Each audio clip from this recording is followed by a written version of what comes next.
सभी इतिहास प्रेमियों को मेरा नमस्कार। मैं डॉक्टर अशोक त्रिपाठी एक बार फिर स्वागत करता हूं आपका अपने channel history, culture, historiography and research methodology में। दोस्तों, इधर पिछले कुछ दिनों से अत्यधिक व्यस्त होने के कारण मैं कोई वीडियो नहीं डाल पाया था। कुछ मित्रों की मांग थी कि मॉडर्न हिस्ट्री के ऊपर छात्रोपयोगी कुछ वीडियोस डाले जाएं, तो उसी कड़ी में आज मैं एक वीडियो आपके सामने लेकर उपस्थित हूं, जिसका जो टॉपिक है वो है स्थायी बंदोबस्त। स्थायी बंदोबस्त अर्थात परमानेंट सेटलमेंट। परमानेंट सेटलमेंट एक बहुत ही महत्वपूर्ण रेवेन्यू पॉलिसी थी अंग्रेजों की। मित्रों, ईस्ट इंडिया कंपनी ने 1757 ईस्वी के बाद जब प्लासी में विजय कर ली थी, उसके बाद फिर उसने बक्सर की विजय प्राप्त की। तो बक्सर की विजय प्राप्त करने के उपरांत एक ही उद्देश्य रह गया था कंपनी का कि कैसे अधिक से अधिक राजस्व की वसूली भारत के किसानों से की जाए। तो इस संबंध में वो तरह तरह का प्रयोग करते रहे। उसी क्रम में स्थायी बंदोबस्त भी है। तो इसको आप इस तरह से समझ सकते हैं कि 1765 ईस्वी में ईस्ट इंडिया कंपनी को बंगाल, बिहार और उड़ीसा की दीवानी, या आप कह सकते हैं कि उनके राजस्व पर अधिकार मिल गया। 1765 से 1772 ईस्वी तक कंपनी के प्रशासकों ने भू राजस्व वसूली का जो उत्तरदायित्व था वो भारतीयों पर ही छोड़ रखा था। 1769 ईस्वी में 1769 में बंगाल और बिहार के नायब के अधीन सुपरवाइजर नियुक्त किए गए और उनका जो कार्य क्षेत्र था वो लगान वसूल करने के साथ साथ विभिन्न प्रकार की स्थानीय सूचनाएं एकत्र करना था या स्थानीय जानकारियां प्राप्त करनी भी थी। 1772 ईस्वी में जो डुअल गवर्नमेंट थी, जिसे आप कहते हैं दोहरा प्रशासन, 1772 ईस्वी में दोहरे प्रशासन को समाप्त कर दिया गया और उसके उपरांत कंपनी के प्रशासकों ने भू राजस्व से होने वाली आय में वृद्धि के उपायों के विषय में सोचना प्रारंभ किया कि किस तरह से कंपनी की आय बढ़ाई जाए। 1772 ईस्वी में लगान वसूल करने के अधिकार को 5 वर्षों के लिए सबसे ऊंची बोली लगाने वाले को दे दिया गया। यानी कि लगाम की एक तरह से आप कह लीजिए कि लगान वसूलने के लिए नीलामी होने लगी, यानी कि जो सबसे ऊंची बोली लगाता था उसे लगान वसूलने का काम दे दिया जाता था। 1777 ईस्वी में यह अवधि केवल 1 वर्ष के लिए कर दी गई, यानी पहले 5 वर्ष के लिए थी, अब 1 वर्ष के लिए कर दी गई। किंतु यह कार्यक्रम सफल नहीं हो पाया, असफल ही रहा। यद्यपि भू राजस्व की रकम को एक दूसरे के खिलाफ बोली लगाने वाले जमींदारों और सटोरियों ने काफ़ी ऊंचा उठा दिया, फिर भी वास्तविक वसूली हर साल अलग अलग और शायद ही कभी सरकार की उम्मीदों के अनुकूल होती थी। यानी कि जो वसूली होती थी उसमें एक रूपता नहीं होती थी, कभी कम कभी ज़्यादा, और कंपनी के उम्मीदों पर वो खरी नहीं उतरती थी, उसके अनुकूल नहीं होती थी। इससे कंपनी के राजस्व में अस्थिरता आ गई। तो 1784 में पार्लियामेंट, ब्रिटिश पार्लियामेंट के एक एक्ट के द्वारा कंपनी के डायरेक्टरों से या कंपनी के डायरेक्टरों को वार्षिक व्यवस्था, यानी जो 1 वर्ष की नीलामी होती थी उसको छोड़ देने तथा लगान को इकट्ठा करने के लिए एक स्थायी नियम बनाने को कहा गया। मतलब इसका एक परमानेंट सॉल्यूशन निकालने के लिए कहा गया। इसी अवस्था में भू राजस्व को अस्थायी तौर पर निश्चित करने का विचार पहली बार सामने आया। 1786 ईस्वी में कॉर्नवालिस को ईस्ट इंडिया कंपनी का गवर्नर जनरल बनाया गया। उस समय भारत से भेजी जाने वाली राशि की मात्रा कम हो रही थी कृषि उत्पादन घट रहा था और साधारण किसानों की आर्थिक दशा खराब होती जा रही थी और संचालक मंडल भारतीय व्यापार से और अधिक लाभ की उम्मीद लगाए हुए था। तो इस स्थिति को सुधारने के लिए कॉर्नवालिस को खुली छूट दे दी गई, उसे पूरा का पूरा अधिकार दे दिया गया। तो मित्रों, 1789 ईस्वी में कॉर्नवालिस ने 10 वर्षीय व्यवस्था स्थापित की और यह भी घोषणा की कि इंग्लैंड सरकार द्वारा स्वीकृति मिलने के उपरांत इस व्यवस्था को स्थायी बना दिया जाएगा या परमानेंट बना दिया जाएगा। लगान व्यवस्था के संबंध में उस समय 2 विचारधाराएं प्रचलित थीं और इस विषय को लेकर सरकारी कर्मचारियों में आपस में ही मतभेद था, उनमें मतभिन्नता थी, मतैक्य नहीं था। एक पक्ष के नेता जेम्स ग्रांट थे जो इस बात पर बल देते थे कि जमींदारों को कोई अस्थायी अधिकार नहीं है, न तो भूस्वामी होने के नाते और न लगान इकट्ठा करने के अधिकारी होने के नाते। राज्य उनकी ओर से अपनी मांगों के संबंध में किसी निश्चित सीमा से बंधा हुआ नहीं था। और दूसरे पक्ष के नेता सर जॉन शोर थे। इस पक्ष का यह विचार था कि जमींदार भूमि के स्वामी हैं तथा राज्य उनसे लगान प्राप्त करने का ही अधिकार रखता है। सर जॉन शोर ने जमींदारी पद्धति का समर्थन इसलिए किया जिससे लगान वसूली का उत्तरदायित्व निश्चित रूप से एक वर्ग के ऊपर रखा जा सके। ठीक लगान व्यवस्था के लिए या अच्छी लगान व्यवस्था के लिए यह आवश्यक था कि वास्तविक लगान का अंश तथा जमींदारों एवं कृषकों द्वारा प्राप्त व दिए जाने वाले लगान के पूर्ण ब्यौरे का निश्चय किया जाए। सर जॉन शोर इस पक्ष में था कि 10 वर्षों के लिए जमींदारों से सीधा फैसला कर लिया जाए। अंततोगत्वा काफी लंबे विचार विमर्श के उपरांत लॉर्ड कॉर्नवालिस ने 1793 ईस्वी में स्थायी बंदोबस्त बंगाल एवं बिहार में लागू किया। तो मित्रों, स्थायी बंदोबस्त लागू क्यों किया गया ये आपकी समझ में आ गया हो गया। कंपनी के राजस्व में वृद्धि करने के लिए अधिक से अधिक वसूली किसानों जमींदारों से करने के लिए स्थायी बंदोबस्त को लागू किया गया, जिससे जो मुनाफा था वो अधिक मात्रा में इंग्लैंड भेजा जा सके। तो स्थायी बंदोबस्त की 2 खास विशेषताएं थी। इसकी पहली विशेषता यह थी कि जमींदारों और राजस्व वसूल करने वालों को भूस्वामी बना दिया गया।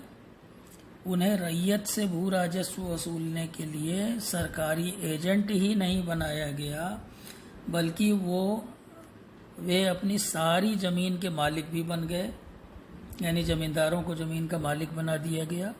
उनके स्वामित्व के अधिकारों को पैतृक और अहस्तांतरणीय बना दिया गया। दूसरी ओर किसानों को मात्र रैयतों का नीचा दर्जा दिया गया और उनसे भूमि संबंधी तथा अन्य परंपरागत अधिकारों को छीन लिया गया। इसके अतिरिक्त चरागाह, जंगल की जमीनों, सिंचाई की नहरों, मछली पालन और वास भूमि के इस्तेमाल तथा लगान वृद्धि से सुरक्षा उनके उन अधिकारों में से थे जिन्हें बलि चढ़ा दिया गया। यानी किसानों को पहले इन सब चीज़ों की सुरक्षा मिली हुई थी, चरागाह की, जंगल की ज़मीनों की, सिंचाई की नहरों की, मछली पालन की, वास भूमि की। तो इन सब का इस्तेमाल और प्रयोग वो कर सकते थे, लेकिन अब उनके इन अधिकारों को बलि चढ़ा दिया गया। तो वस्तुतः बंगाल के रैयतों को पूरी तरह से जमींदारों की दया पर छोड़ दिया गया, हम ये कह सकते हैं। ऐसा इसलिए किया गया कि जमींदार कंपनी की काफ़ी ऊंची भू राजस्व संबंधी मांग को पूरा कर सकें, क्योंकि जमींदारों से जो राशि मांगी जाती थी कंपनी द्वारा वह बहुत ऊंची थी और उनको पूरा करने के लिए किसानों के खिलाफ जमींदार कुछ भी करें उसकी उनको पूरी छूट दे दी गई। दूसरी विशेषता स्थायी बंदोबस्त की यह थी कि जमींदारों को आदेश दिया गया कि किसानों से वसूल की गई लगान की रकम का 10/11 हिस्सा या 10 कंपनी को अदा किया जाए तथा केवल 1/11 जमींदार अपने पास रखें। मगर भू राजस्व की जो रकम कंपनी को अदा करनी थी वह सदा के लिए निश्चित कर दी गई। अगर किसी जमींदार से प्राप्त लगान की रकम कृषि के प्रसार या सुधार या रैयतों से अधिक रकम उगाहने या किसी अन्य कारण से बढ़ जाती थी तो जमींदार को बढ़ी हुई रकम रखने का अधिकार दे दिया गया। तो राज्य ने उससे कोई अन्य रकम मांगने का अधिकार छोड़ दिया। साथ ही जमींदार से यह अपेक्षा की गई कि वह अपना राजस्व निश्चित तारीख पर अवश्य अदा कर दे, भले ही फसल खराब क्यों न हो गई हो, अन्यथा उसकी जमींदारी नीलाम कर दी जाएगी। तो मित्रों, अब आपके समझ में आ गया होगा कि स्थायी बंदोबस्त क्यों किया गया था। वो इसलिए किया गया था कि चाहे जो भी परिस्थिति हो, कंपनी को उसका लगान मिलता रहे, चाहे महामारी आए, चाहे अतिवृष्टि हो, चाहे अनावृष्टि हो, चाहे प्राकृतिक आपदा हो, जमींदार उतना लगान देने के लिए मजबूर थे। यानी कि कंपनी के लाभ में कोई कमी न हो, कंपनी की आमदनी में कोई कमी न हो, तो इसलिए यह व्यवस्था की गई थी। और यह एक विवादास्पद व्यवस्था है। कॉर्नवालिस के प्रशासनिक कार्यों में यह व्यवस्था सर्वाधिक विवाद का विषय रही है। यह विवाद केवल प्रशासकों एवं वित्त विशेषज्ञों तक ही नहीं सीमित था, बल्कि भारतीय विद्वान भी इसके संबंध में विभिन्न विचार रखते हैं। अब जहाँ कुछ लोगों ने इसे कॉर्नवालिस की सफलता माना है, वहीं कुछ लोग इसे उसकी भारी असफलता मानते हैं। प्रसिद्ध इतिहासकार रमेश चंद्र दत्त, जो कि ICS ऑफिसर भी थे, उन्होंने भारत का आर्थिक इतिहास लिखा था 2 भागों में। तो डॉक्टर रमेश चंद्र दत्त के अनुसार यदि किसी जाति की संपन्नता तथा प्रसन्नता बुद्धि तथा सफलता की कसौटी है तो 1793 की स्थायी भूमि व्यवस्था भारत में ब्रिटिश जाति द्वारा किए गए कार्यों में सबसे अधिक बुद्धिमत्तापूर्ण तथा सफलतम कार्य है। स्थायी भूमि व्यवस्था भारत में अंग्रेजों के गत 1.5 शताब्दी के शासन का एक ऐसा कार्य है जिसके कारण यहाँ के निवासियों के आर्थिक हितों की सबसे अधिक रक्षा हुई है। तो इस तरह का विचार जो है वो डॉक्टर रमेश चंद्र दत्त ने व्यक्त किया है। वहीं दूसरी ओर होम्स ने इन शब्दों में स्थायी भूमि व्यवस्था की निंदा की है कि होम्स कहता है कि स्थायी व्यवस्था एक भयानक भूल थी। यहाँ के यानी भारत के कृषकों ने इससे कुछ भी लाभ नहीं उठाया। जमींदार अपना लगान निश्चित समय पर चुकाने में असमर्थ रहे तथा उनकी जायदाद सरकार के लाभ के लिए नीलाम कर दी गई। तो इस तरह से हम ये देखते हैं मित्रों कि 2 तरह के मत हैं। एक तरफ तो इसके समर्थन में भी है और वहीं दूसरी तरफ इसके विरोध में भी जो है बहुत कुछ लिखा गया है। बहुत सारे और जो इतिहासकार हैं, जो आर्थिक इतिहास के जानकार हैं, अब जैसे एंस्टे ने अपनी प्रसिद्ध पुस्तक इकोनॉमिक डेवलपमेंट ऑफ इंडिया में लिखा है कि उस समय कंपनी के कर्मचारियों को जमींदार शब्द का वही अर्थ समझ में आया जिस अर्थ में यह शब्द इंग्लैंड में जमीन के मालिकों के लिए इस्तेमाल किया जाता है। इसी तरह से सर रिचर्ड टेम्पल ने अपनी पुस्तक man and events of my time in India में लिखा है कि लॉर्ड कॉर्नवालिस का स्थायी बंदोबस्त एक ऐसा उपाय था जो बंगाल की जनता के बीच इंग्लैंड की जमींदारों से संबंधित संस्थाओं को स्वाभाविक बनाने में कारगर साबित हुआ।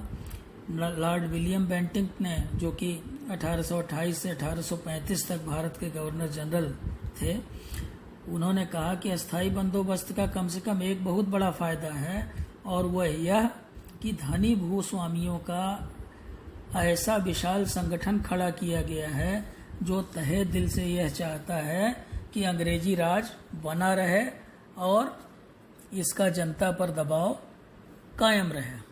तो इस तरह से जो है हम ये देख सकते हैं मित्रों की अस्थाई बंदोबस्त जो था वो कंपनी के राजस्व में वृद्धि करने का प्रयास तो था ही, साथ ही साथ ये एक ऐसा प्रयास भी था कि कंपनी जो है वो अपने लिए एक लॉयल क्लास, एक ऐसा वर्ग तैयार कर सके जो अंग्रेजों को सपोर्ट करता हो बात बात पे, क्योंकि उन्हें भारत में शासन करना था।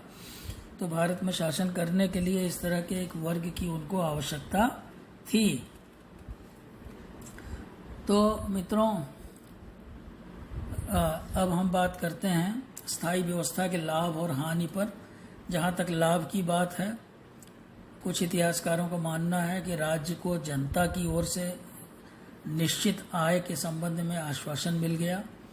उसे वार्षिक बोली के परिणाम पर अब निर्भर नहीं रहना पड़ता था।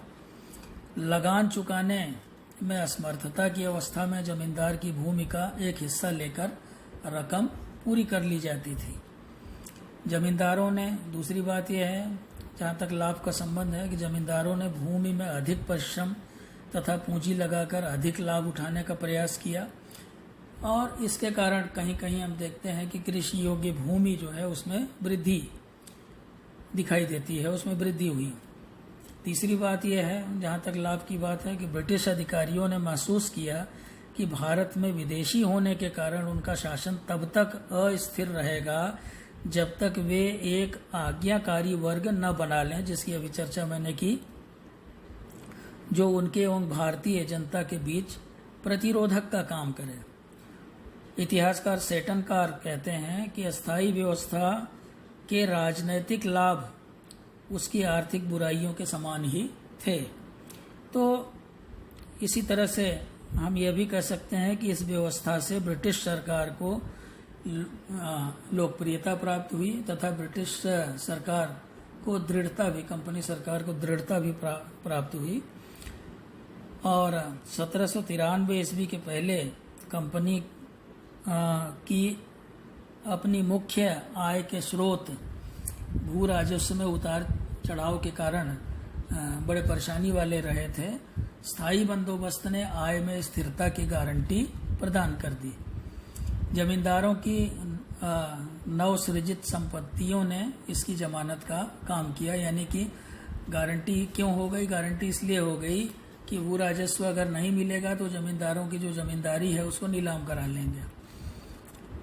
इसके अलावा स्थायी व्यवस्था ने कंपनी की आय अधिकतम करने में सहायता की, क्योंकि भू राजस्व इतना अधिक निर्धारित कर दिया गया जितना पहले कभी नहीं था। लाखों किसानों से लेन देन रखने की प्रक्रिया की अपेक्षा थोड़े से जमींदारों के जरिए राजस्व वसूल करना कंपनी के लिए काफ़ी आसान उपाय था और काफ़ी सस्ता भी था। तो इस तरह से कंपनी को जो लाभ थे उसकी चर्चा हमने की। अब हम हानियों की भी चर्चा कर लें, क्योंकि सिक्के का एक दूसरा पहलू होता है।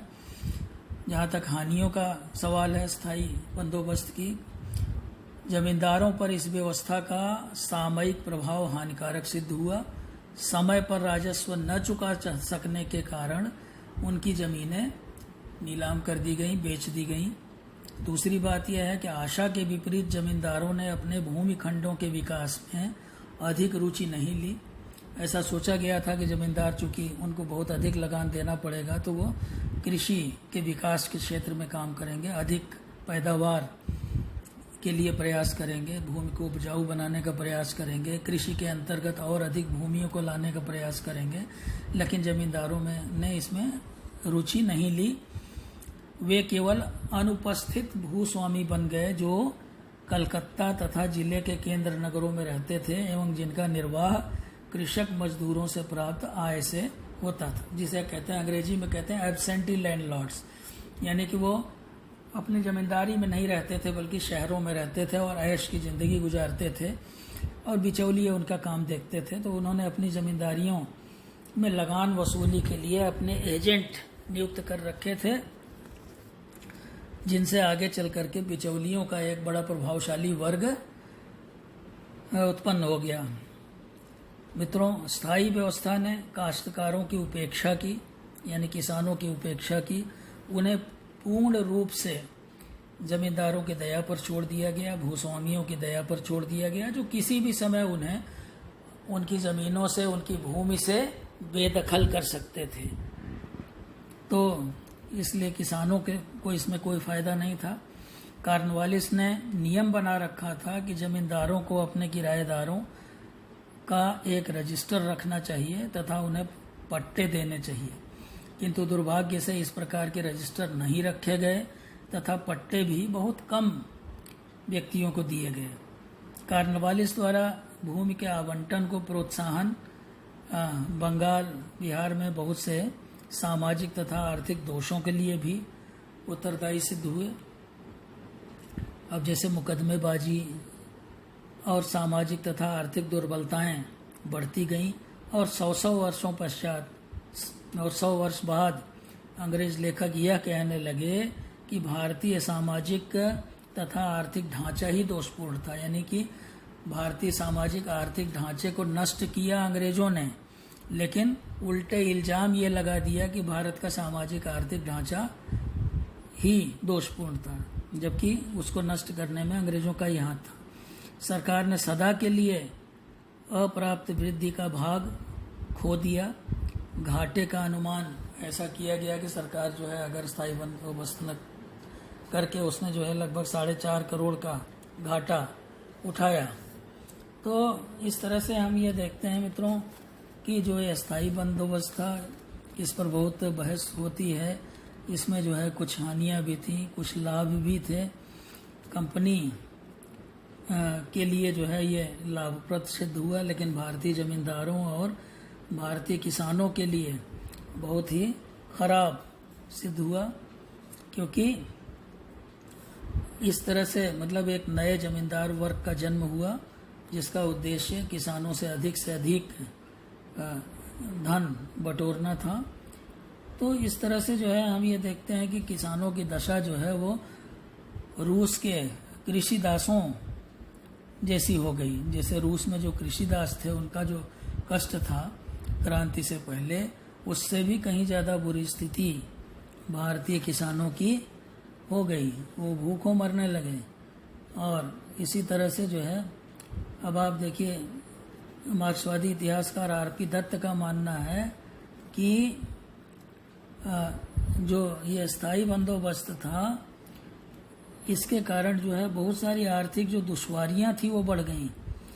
और इसमें जो है किसानों से लगान वसूल की जाने वाली जो राशि थी वो तो बढ़ी ही, साथ ही साथ जो है लूट खसोट शुरू हो गई। और उस लूट खसोट में जो है वो बहुत ज़्यादा धन कंपनी ने कमाया, जो कि 30 लाख पाउंड से ऊपर हो गया था। तो इस तरह से जो है देखा जाए तो जमींदारों ने और कंपनी की नीतियों ने मिलकर के किसानों को एकदम बर्बाद कर दिया। जो है कृषि जो है वो एक तरह से आप कह सकते हैं कि कृषि दासता का एक युग शुरू हो गया। और आगे चल कर के आप ये देखते हैं कि बंगाल में आप देखेंगे कि जो रिपोर्ट्स वगैरह बनी, अब जैसे 1802 ईस्वी में मिदनापुर के कलेक्टर द्वारा पेश की गई एक रिपोर्ट में कहा गया था कि ज़मीन की बिक्री और जब्ती की प्रणाली ने बंगाल के अधिकांश बड़े बड़े जमींदारों को बहुत थोड़े से वर्षों के अंदर एकदम गरीब और भिखारी बना दिया। इससे बंगाल की भू संपत्ति में संभवतः इतना बड़ा परिवर्तन आया जितना कि किसी भी युग में, किसी भी देश में इतने कम समय में महज आंतरिक कानून के जरिए नहीं किया गया होगा। तो साम्राज्यवाद के जो समर्थक इतिहासकार थे वो सफाई देने की कोशिश कर रहे थे कि समूचा बंदोबस्त अनजाने और गलती से हो गया था, और गलती इसलिए हुई क्योंकि इस तथ्य की जानकारी नहीं थी कि यहाँ जमींदार लोग जमीन के मालिक नहीं थे, किसान जमीन के मालिक होते थे। तो इस तरह की बातें, बहुत सारी जो बहस है वो इसके संबंध में होती है। तो कुल मिलाकर के हम कह सकते हैं कि यह बंदोबस्त, स्थायी बंदोबस्त, जिसे परमानेंट सेटलमेंट कहते हैं अंग्रेजी में, इस्तमरारी बंदोबस्त भी कहते हैं, स्थायी बंदोबस्त भी कहते हैं, स्थायी व्यवस्था भी कहते हैं। तो यह व्यवस्था कृषकों के लिए बहुत हानिकारक सिद्ध हुई। काश्तकारों का जमीन पर रहने का अधिकार छिन गया। 1799 के अधिनियम ने जमींदारों के अधिकार बहुत बढ़ा दिए और लगान ठीक समय पर अगर किसान नहीं अदा करता था तो उसको कैद कर लिया जाता था। बेचारे किसानों को कर्ज लेना पड़ा लगान चुकाने के लिए और वो साहूकारों के चंगुल में फंसते चले गए। तो इस तरह से कुल मिलाकर के इसका किसानों को बहुत हानि हुई। तो इस तरह से हम देखते हैं मित्रों कि अस्थायी व्यवस्था लागू करने के जो परिणाम थे वो मिश्रित रहे। इससे कुछ लाभ भी हुआ, कुछ हानि भी हुई। जमींदारों की भलाई तो आश्वस्त हुई, लेकिन रैयतों की भलाई स्थगित हो गई और शासन की जो सत्ता थी उसकी वृद्धि को त्याग करके पैसा कमाने पर ज़्यादा ध्यान दिया गया। यद्यपि यह निष्कर्ष जो है वो एक पक्षीय है, लेकिन इसमें कुछ तो सच्चाई है ही। तो इस तरह से मित्रों मैं समझता हूँ कि मैंने छात्रोपयोगी तरीके से मोटी मोटी बातें आपको अस्थायी बंदोबस्त के बारे में बताई। और अगर आपको यह चर्चा पसंद आई हो तो आप मेरे चैनल को लाइक करें और इस चर्चा के ऊपर कमेंट करें और मेरे चैनल को सब्सक्राइब भी करें। आपका बहुत बहुत धन्यवाद। आप सबको एक बार फिर से मेरा नमस्कार।